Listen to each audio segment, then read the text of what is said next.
Hi, this is Rodney with RMR Construction. I wanted to make a quick video of my trailer.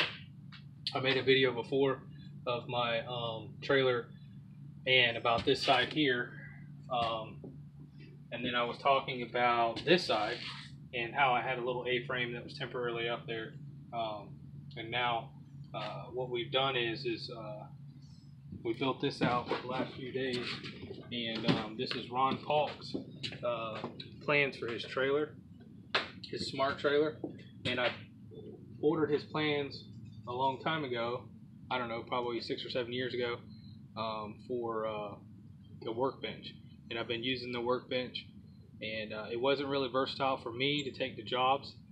This is my third trailer, so this is my biggest trailer. My other trailers were smaller, and I could get them on there, but I couldn't store them on there all the time. So he has the so I was looking for a workbench, and I was also looking for ideas on the trailer, and I didn't know that he did trailers back when I bought the workbench for at my home to break down and put together, and I could break it down and put it in the corner. He was doing the mobile wood shop, I believe is what it was called, and didn't really work for me because I don't need to cut in the trailer. I always do it outside the trailer, so really it was just a rolling tool trailer, and that's what his art was. And then his smart, he redesigned it, a lot of the same things, just designed it, made it a little shorter actually and wider. So that was 8 foot. Well, this is 8 foot, my trailer. So I said, okay, well, let's look at that. And I ended up ordering their plans for it, just for this one side, just for this section. And so his calls for 41 or 42 wide here, because he puts the total station and the mobile workbench up here, the smaller one, the 3x6, and I'm planning on putting the workbench up here. I don't know about the total station yet, but I know I've ordered the plans for that. Actually, I didn't order the plans for it. I ordered it from FastCap unassembled, and I'm going to assemble it just to save me some time. But anyways, I'm going to be putting that up here, but I only made mine 34, so it's going to hang over a little bit, and I got to figure out how to clamp it to here. But the reason I did that is because I wanted the room in and out of here. For me, the room is just my personal preference. So I made it a little shorter. This is all the same, just screwed it over a little bit. But what I did differently, instead of putting this on the floor, if you see here, I have a beaver tail trailer, and that is where it slopes down at the bottom. So I had to build this flat here. So it took me a little time to get this built. Then I built this wall, and instead of building it out of plywood and whatnot, I built it out of 2x4s. It was just cheaper, easier, faster, and I wanted it to be open so that if I could get in here to adjust the 2x4s or to get a small one that got stuck in the back or whatnot, I could. Another thing I did was I put a piece of sewer pipe in here to put 1/2 inch, 1.5 inch, and 2 inch pipe inside of that, so that I could always have pipe stock on my trailer. Again, if you watch Ron Paulk's videos, you know, these slide out. They're just a friction slide. And man, it's just really given me a lot of room and a lot of opportunity to put more things in here. Took some time to make it, take some money for the lumber, but I'm very, very happy with it. I still got to do the butainer shelf right here, which is gonna be something new for me, because I always have put them in, you know, Milwaukee or DeWalt cases, screw cases, and I have a cabinet in here for that right here that I've been using, and I label them what they are, you know.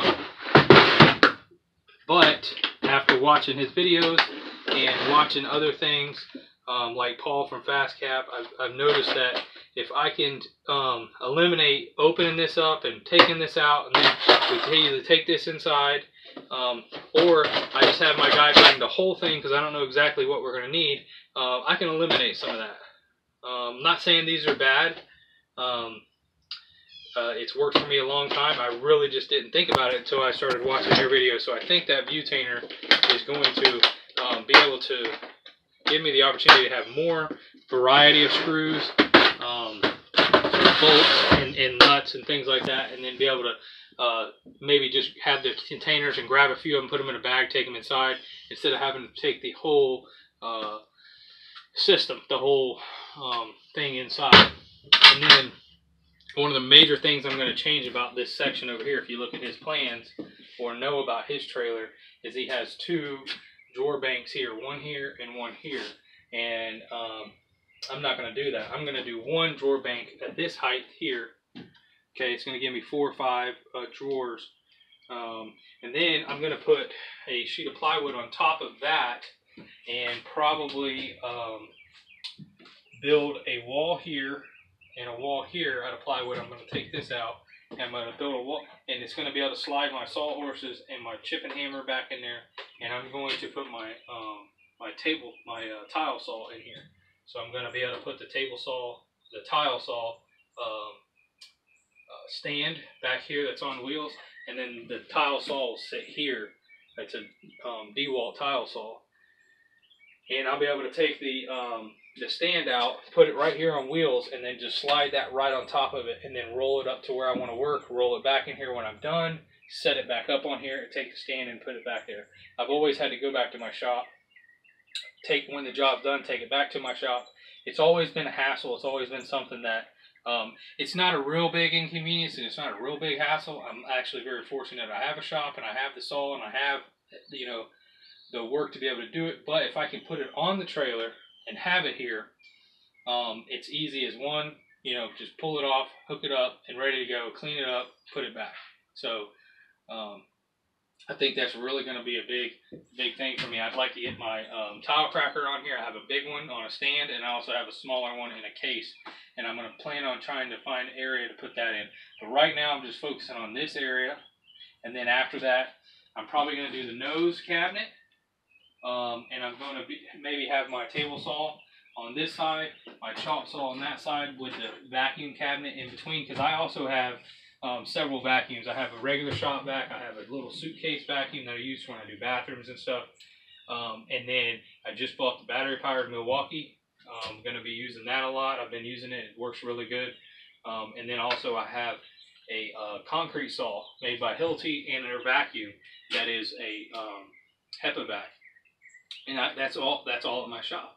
So I'm trying to get all that on here. And so through doing this, it's opened my mind up to now I'm going to probably do this whole side in Ron's concept. Because if you come over here and see, I've got all my nail guns and my saws and my sanders and my planers and my laser and my routers, and I have my mixer up here, which is in there, and I have a small chip. So I have a cubby for each thing. Well, what if I buy something and it doesn't fit in here? Well, then I have to find a place somewhere else for it, and you build another little section for that, and then in the beginning I didn't really like his concept of having one big shelf with a bunch of dados in it and be able to adjust it. Because at the time it was hard for me to build that. I didn't really have the tools to do that and whatnot. And so I did what was quick and easy, and I built cubbies. And I thought, well, I only need one space to put a skill saw. Well, now I own 3 skill saws, and I'm probably going to be buying a track saw. So I didn't know at the time that I was going to expand. I didn't know at the time that I was going to be buying more tools and learning new things and needing more versatility in my tools and things like that. So, I have 3 compressors. I only had 1 before. So it's really going to help with upgrading my tools and making me better as a carpenter and as a contractor and as a remodeler. So that's kind of what we're going to be doing. So doing this, I was just going to be doing this section. It's inspired me and encouraged me to do the whole other side.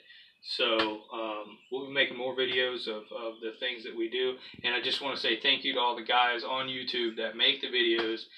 For Ron, I mean, I think $25 for his plans is like a steal. They're very detailed. And I don't know if he did it on purpose or not, but some of the stuff he doesn't tell you step by step exactly how to build it. But you know, it's fun. You get to have to figure it out. You learn. So it's almost like a learning experience, but with instructions. And so some of the things were a little frustrating trying to figure out some things.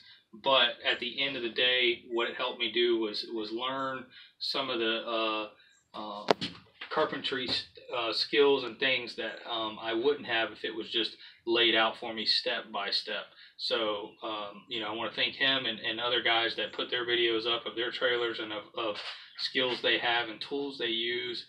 I don't think all of them are on there just to make money, and I don't think Ron's one of them. So, anyways, I appreciate if you guys subscribe to the channel, like the video.